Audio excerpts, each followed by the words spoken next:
So to operate the watermaker, on-off switch signals production, which should be 60, and the pressure meter. Yes. That is pressure completely closed, Right. pressure completely open. Right.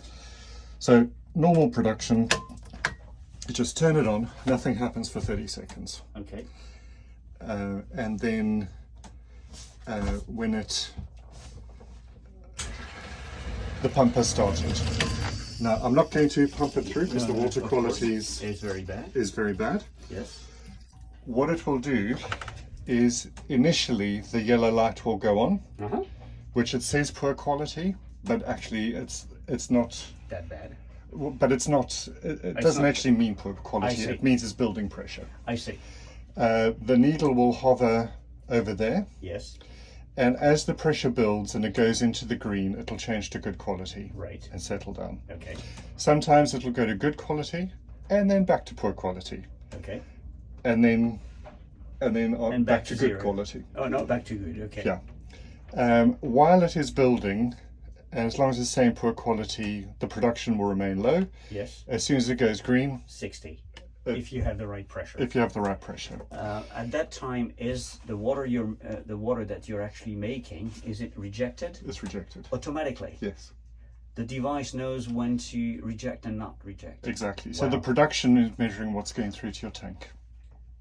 Okay. So as soon as the good quality shows up, it will Yes. switch to the Exactly. to the tanks. Very nice. If it is permanently stuck on poor quality, that's a yellow light, that's a green light, and that's a red light. If it's permanently stuck on poor quality, it means that it is stuck below the pressure point, below the green. Yes. And you just have to tweak it till it gets into the green. Right. When you have it correctly set up and you've turned it off, when you come back and turn it on, you can leave it. When you've turned it off and cleansed it, then you have to monitor it for about 5 minutes, because what will happen, it'll get up to a point, Yes. and then over 5 minutes it'll slowly gain another 10 or 15%. Right. So if you set Yes, it too in the much green, red, it'll too finish in the red. Right. If you come downstairs and the watermaker has turned itself off, it is either because it's got too far into the red, Yes. and the switch is cut, or because it's sucked in air, Yes. because the water intake is out of the water, so the sea is too rough. Right. Okay, Yes. so that is basic operation. Very nice. To stop it. stop it, you simply turn Okay. off. All right. Once a week, you should do a backwash. To do the backwash, you just run the filter as normal. And when you've finished production for the day, you turn this pressure regulator all the way until you feel it stop. Okay.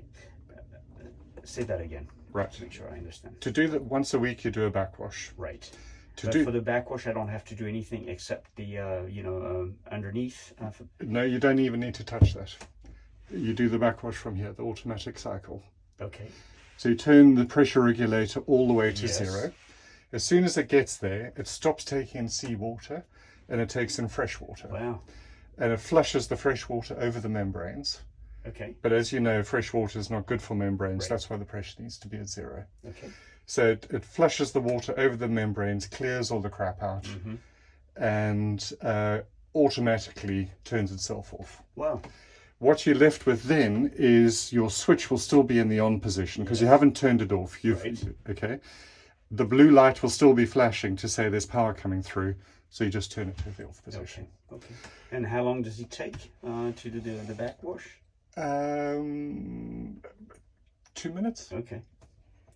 Okay. So the only it's actually almost nothing to do. It's fully automatic. If you put the pressure back to 0 and you turn it on, it will do a backwash. So the only thing that isn't fully automatic is adjusting this. Adjusting this. Yes, that's very easy. Yeah. Once you have done a backwash, the next time you start, again, you turn to on. Yes. You don't touch the pressure gauge. Not yet. Not yet. You let the system run. So first of all, again, for 30 seconds, nothing happens. Then you hear the pump going. Right. When you hear the pump going, you will see the yellow light come on, exactly as before. Mm-hmm. The difference then is after about 30 seconds, the red light will come on. You keep running it like that. If you don't do anything, it'll turn itself off. Okay. But you keep running it like that. And what it's doing is it's sucking seawater and pumping out the fresh water. Okay. So it only requires about 15 or 20 seconds of running with the alarm flashing. It flushes out all the fresh water. Yes. And then you can crank up the pressure. Then you crank it. And as soon as you crank it, what you'll see is this starts going up. Mm-hmm. Okay. And that's when you do need to pay some attention, because the pressure will get quite quickly to 80-85% of its full pressure. Mm-hmm. And then over another 5 minutes, it'll gain another 15% or so. Okay. So you just want to watch it doesn't finish up in the red. Okay. Okay? Okay. Then we do sterilization. Whoop.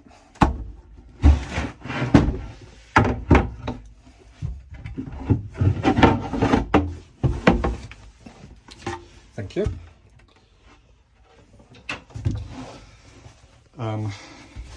So just a reminder of the components. This is the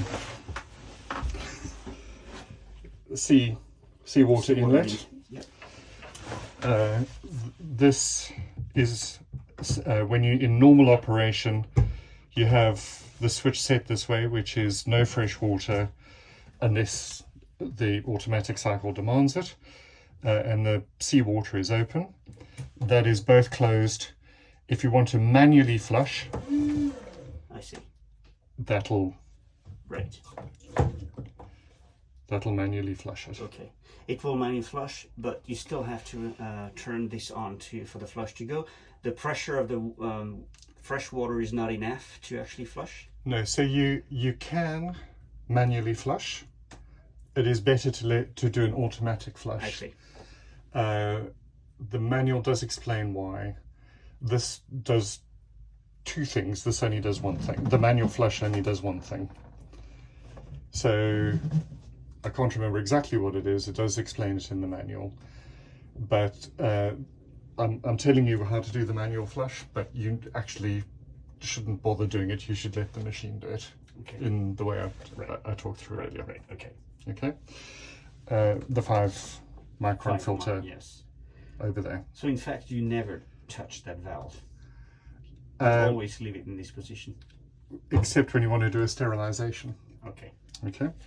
So when you want to do a sterilization, I turn the seawater off. Yes.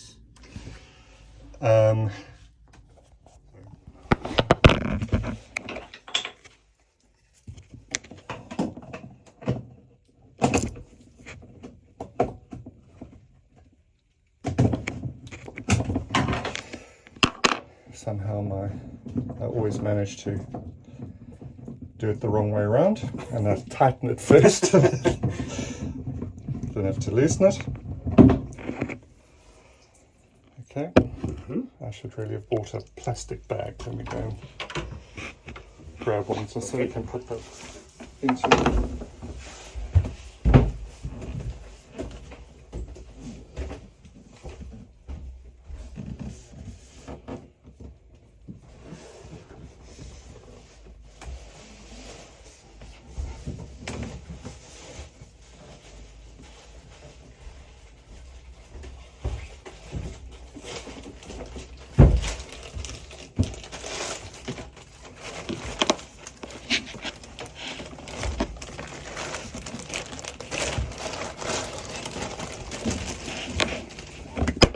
So that's actually pretty clean because I put it in recently.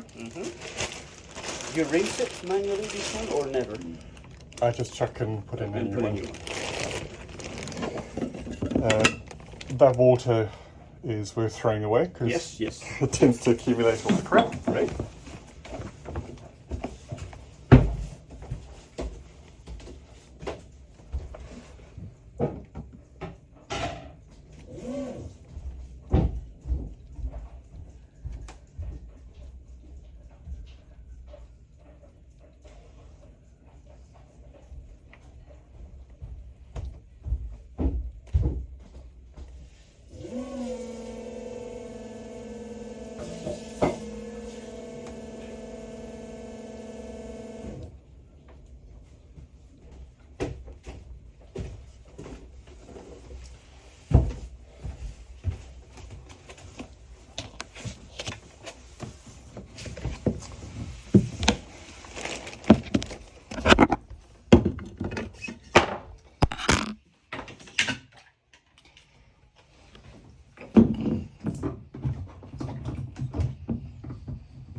You don't over tighten.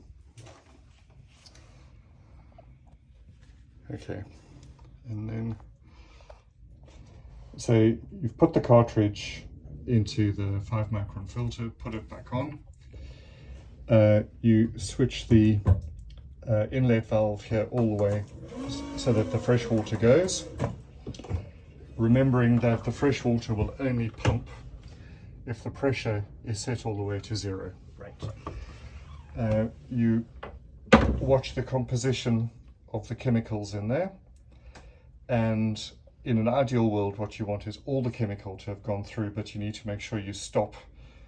If there is a residue of chemicals, you don't want to pump out a high concentration liquid on the membranes with low concentration liquid just to try and shift the last of it, so Yes. there may be some residue. So you let it run for about 30 seconds or so, and that's enough. Yeah.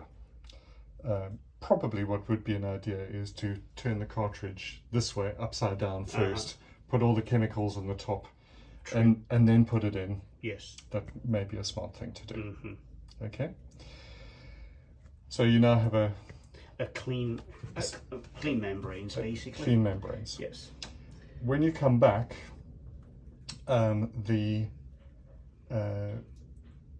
to reactivate this, you need some clean water in your tanks. Okay, so you're using fresh water to flush the chemical out again. So you need to have some clean water in the tanks. Right. If you don't have clean water, so maybe if you've used Clorox or something to sterilize the water while you leave it for a long time, or you've drained it completely, or you have water from the dock. It wouldn't be considered clean. No. Too much chlorine. If it's got chlorine. Now, the carbon filter will take out some chlorine. But not enough. Probably not enough. Then the best thing to do is unhook the seawater inlet. Right. Fill a bucket with Mineral water. With mineral water. I see. And pump that. Use that to pump out first time round. I see. Okay. So when you want to reactivate, you need a source of water. Ideally, the water is of clean water without chlorine. Ideally, it comes from the tanks. Okay. In which case, step 1 is you flip this switch over and run it for 15 minutes to completely get the chemical. 15 minutes? Yes. Wow. To get the chemical out. Okay. Completely. When you finish doing that, you swing it back over here, which is normal operation.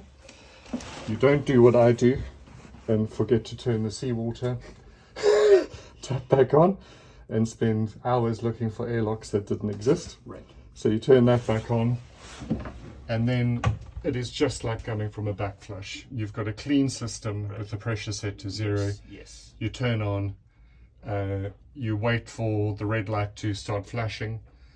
It means that you're pumping salt water and clearing the fresh water of the membranes. And then you open the pressure regulator when you've had 20-30 seconds of that. Yes. Very good.